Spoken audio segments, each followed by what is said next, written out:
மூட்டு வலி, முழங்கால் வலிகள் எல்லாம் உடனே சரியாகிறதுக்கு இது ஒரு புதுவிதமான ஒரு புதிய டிப்ஸ். ஃபர்ஸ்டில் மூட்டு வலிகள், முழங்கால் வலிகள், இடுப்பு வலி, முதுகு வலி, ஷோல்டரில் வலிக்கும், பின்னாடி கழுத்துக்கு கீழே வலிக்கும்.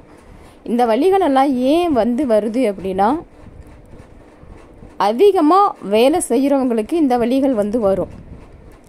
இன்னொரு விஷயம், எந்த வேலையுமே செய்யாமல் இருக்கிறவங்களுக்கும் வலிக்கும். சத்து குறைபாடுனாலையும் இந்த வலிகளெல்லாம் வலிக்கும். இந்த வலிகளெல்லாம் சரியாகணும்னா அதுக்கு என்ன செய்யணும்னா, அதிகமாக வேலை செய்கிறத கொஞ்சம் கம்மி பண்ணிக்கலாம். வேலையே செய்யாமல் இருக்கிறவங்க கொஞ்சம் வேலை செய்யலாம். குனிஞ்சு நிமிர்ந்து கொஞ்சம் நடந்து இந்த மாதிரி வேலைகளை செய்யும்போது இந்த வலி இருக்காது. இன்னொரு விஷயம், உடம்பு ரொம்ப குண்டானவங்களுக்கு தான் இந்த வலி அதிகமாக வரும். உடம்பு கொஞ்சம் உடம்பை குறைச்சி சாதாரணமாக வச்சுக்கிட்டா இந்த வலிகளை எல்லாம் கண்டிப்பாக தவிர்க்க முடியும். ரொம்ப குண்டாக இருக்கிறவங்க கொஞ்சம் ஒல்லியாகிட்டா இந்த வலி இருக்காது, வராது. அதே மாதிரி ரொம்ப நடக்கிறவங்களுக்கு முழங்கால் வலி, மூட்டு வலி கண்டிப்பாக வரும். ஏன்னா நடக்கிற வரைக்கும் வலிக்காது. ஒரு 2 நாளைக்கு நடக்காமல் விட்டுட்டா உடம்பு ஃபுல்லாமே பயங்கரமாக வலிக்கும். அடுத்து கூரைப்பாயில் படுத்தா நல்லா தூக்கம் வரும், உடம்பு வலிக்காது, இப்படியெல்லாம் சொல்கிறாங்க. ஆனால் கிடையாது. கூரைப்பாயில் கண்டிப்பாக படுத்தா இடுப்பு, முதுகெல்லாம் சரியான வலி வலிக்கும். காலையில் எழுந்திரிச்சா அதுக்கு ஒரு பெட்ஷீட் தரையில் விரிச்சிட்டு படுக்கலாம். முதுகு வலிக்காது, இடுப்பு வலிக்காது, முட்டிகள் வலிக்காது. பெட் மேலேயே படுத்தாலும் மூட்டு வலி, முதுகு வலி, இடுப்பு வலி எல்லாமே வருது அப்படின்னு சொன்னால் அதுக்கு இந்த மாதிரி தான் செய்யணும். நான் சொல்கிற மாதிரி செஞ்சால் கண்டிப்பாக மூட்டு வலிகள், முழங்கால் வலிகள், இடுப்பு வலி, முதுகு வலி இதில் எல்லாம் இருந்தே கண்டிப்பாக ரிலீஃப் ஆகும்.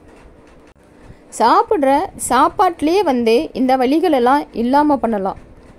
அதே மாதிரி தூங்குகிற விதத்துலேயும் இந்த வலிகள் இல்லாமல் செய்யலாம்.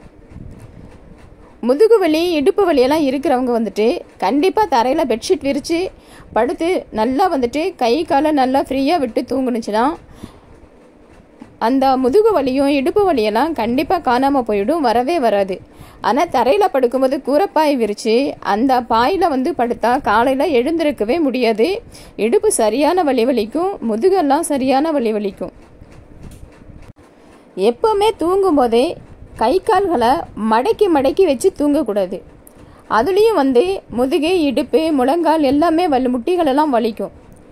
படுக்கும்போதே நல்லா நேராக படுத்து கை கால் எல்லாத்தையும் நல்லா அப்படியே ஃப்ரீயாக விட்டு நேராக படுத்து தூங்குனா இந்த வலிகள் எல்லாம் கண்டிப்பாக வரவும் வராது. இருந்தாலும் அது குறையிறதுக்கே அதிகமான வாய்ப்புகள் இருக்குது. முட்டிகளை மடக்கிக்கிட்டே, கைகளை மடக்கிக்கிட்டே கோணல் மணலாக படுத்தானா உடம்பு காலையில் எழுந்திருக்கும் போது ரொம்ப ரொம்ப வலிக்கும். இதையெல்லாம் தவிர்த்துட்டாலே நிறைய வலிகள் உடம்புல நிறைய வலிகள் வராமல் தவிர்க்க முடியும். சரி, இப்போ நான் இதுக்கு என்ன செய்தால் இந்த முழங்கால் வலிகள், மூட்டு வலிகள் எல்லாம் குறையும், இருந்தாலும் இல்லாமல் போகும், இனிமேலும் மூட்டு வலிகள், முழங்கால் வலிகள் வராமல் இருக்கும் அப்படின்னா நான் சொல்கிற மாதிரி செஞ்சால் கண்டிப்பாக இந்த வலிகளெல்லாம் வரவே வராது. இருந்தாலும் இல்லாமல் போயிடும், இனிமேலும் கொண்டு வராது. ஆனால் தொடர்ந்து செய்யணும். தொடர்ந்து செய்யும்போது மூட்டு வலி, முழங்கால் வலி இருக்கிறவங்க மட்டும்தான் இதை செய்யணும்னு அவசியம் இல்லை, இல்லாதவங்களும் செய்யலாம். ஆனால் இருக்கிறவங்க கண்டிப்பாக தொடர்ந்து செய்யும்போது பெரிய அளவான ஒரு மாற்றம் தெரியும். வலி இல்லாமல் போகும், உடம்பு நல்ல ஆரோக்கியம் அடையும், உடம்புக்கும் ரொம்ப ரொம்ப நல்லது. சரி, என்ன செய்யலான்னு நான் சொல்கிறேன், என்ன பண்ணுறதுன்னு சொல்கிறேன். 100 கிராம் அளவுக்கு உளுந்து, வெள்ளை உளுந்தோ அல்லது தோல் உள்ள உளுந்தோ எதுவாக இருந்தாலும் பரவாயில்ல, எடுத்து ஒரு வானலில் வச்சு நல்லா செவக்கிற அளவுக்கு, கருகிடக்கூடாது, லேசாக செவக்கணும். அந்த அளவுக்கு வறுத்துக்கணும். நல்லா வறுத்துட்டு அதை கொஞ்சம் ஆற வச்சிடணும். ஆற வச்ச பிறகு அதை மிக்சியில் நல்லா அரைச்சி பவுடர் பண்ணிக்கணும். நல்லா பவுடர் பண்ணி ஒரு பாத்திரத்தில் எடுத்து வச்சுட்டு அடுப்பில் அடிகனமான ஒரு பாத்திரத்தில் ஒரு 3 டம்ளர் அளவுக்கு, இப்போ 1 டம்ளர் அளவுக்கு 100 கிராம் அளவுக்கு உளுந்து எடுத்துருக்கோம். அதுக்கு வந்துட்டு ஒரு 1/2 லிட்டர் அளவுக்கு தண்ணி எடுக்கணும். 1/2 லிட்டர் அளவுக்கு தண்ணி எடுத்து ஒரு அடிகனமான பாத்திரத்தில் அடுப்பில் வச்சு நல்லா அந்த தண்ணியை கொதிக்க வைக்கணும். அதில் கொஞ்சம் உப்பு போட்டு கொதிக்க வைக்கணும். தண்ணி வந்து நல்லா கொதிச்சுக்கிட்டு இருக்கும்போது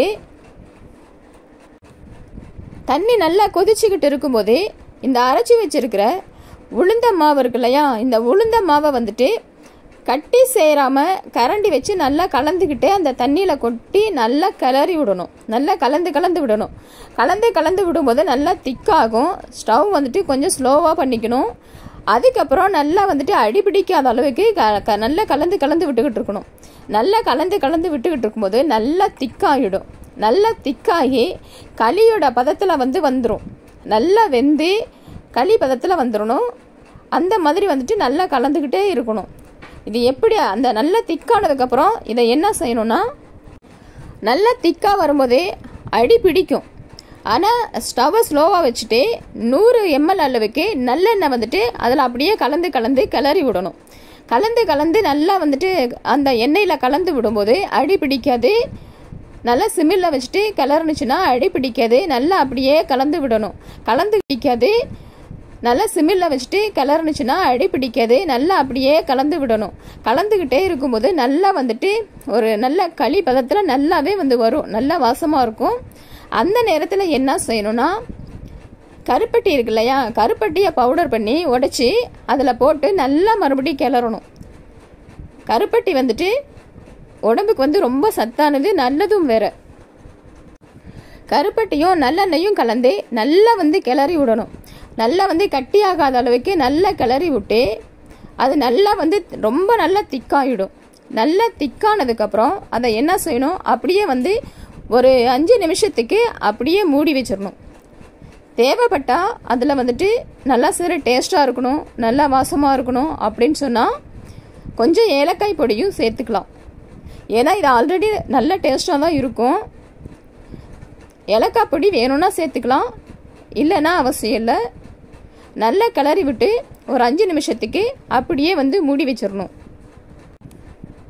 மூடி வச்சுட்டு ஒரு 5 நிமிஷத்துக்கு பிறகு அதை எடுத்து இது எப்போ சாப்பிடணும் அப்படின்னா, கண்டிப்பாக காலையிலையோ மத்தியானத்துலையோ இதை சாப்பிடக்கூடாது. காலையில் மத்தியானத்துலலாம் எப்பவும் போல் சாப்பாடு எடுத்துக்கலாம். எப்போ என்ன சாப்பிடுவோமோ அந்த மாதிரி எது வேணாலும் எடுத்துக்கலாம். ஆனால் இது நைட்டு சாப்பாட்டுக்கு இதை எடுத்துக்கணும். இதை யார் எடுத்துக்கணும்னா, மூட்டு வலி முழங்கால் வலிகளெல்லாம் இருக்கு இல்லையா, அவங்க இதை நைட்டு சாப்பாடாக எடுத்துக்கணும். நைட்டுக்கு வேற எதுவும் சாப்பிடாம இதை மட்டும் சாப்பிடணும்.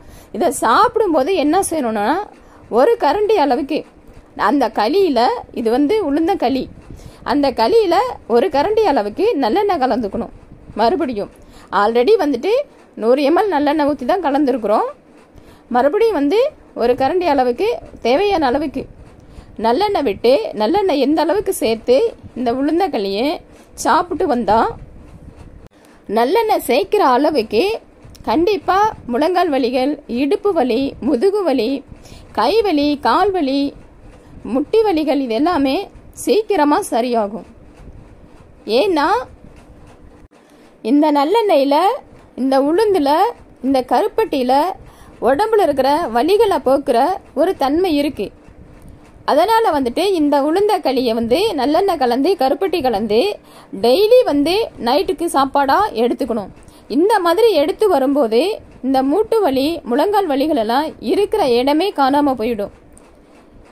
இது வலி உள்ளவங்க தான் சாப்பிடணும் அப்படின்னு இல்லை, வலி இல்லாதவங்களும் சாப்பிடலாம். உடம்புக்கு நல்ல சத்தானது, உடம்புக்கு நல்ல ஆரோக்கியமானது, உடம்பு நல்லா இருக்கும். உடம்பு நல்லா எனர்ஜியாகவும் இருக்கும். நல்லா வேலை செய்ய முடியும். உடம்பு சோர்வடையாது. இதை ஒரு நாளைக்கு சாப்பிட்டு விட்டுட்டா எந்த ரிசல்ட்டுமே கிடைக்காது. ஒரு வாரத்துக்கு சாப்பிட்டு விட்டுட்டா எந்த ரிசல்ட்டுமே கிடைக்காது. இந்த வலி உள்ளவங்க சொல்கிற மூட்டு வலி, முழங்கால் வலி, இடுப்பு வலி, முதுகு வலி எல்லாம் இருக்கு இல்லையா, உடம்புல சத்து இல்லாமல் இருக்கிறாங்க இல்லையா, அவங்க வந்துட்டு இதை ஒரு நாள் சாப்பிட்டுட்டு அல்லது ஒரு வாரம் சாப்பிட்டுட்டு விட்டுட்டா எந்த ரிசல்ட்டுமே கிடைக்காது.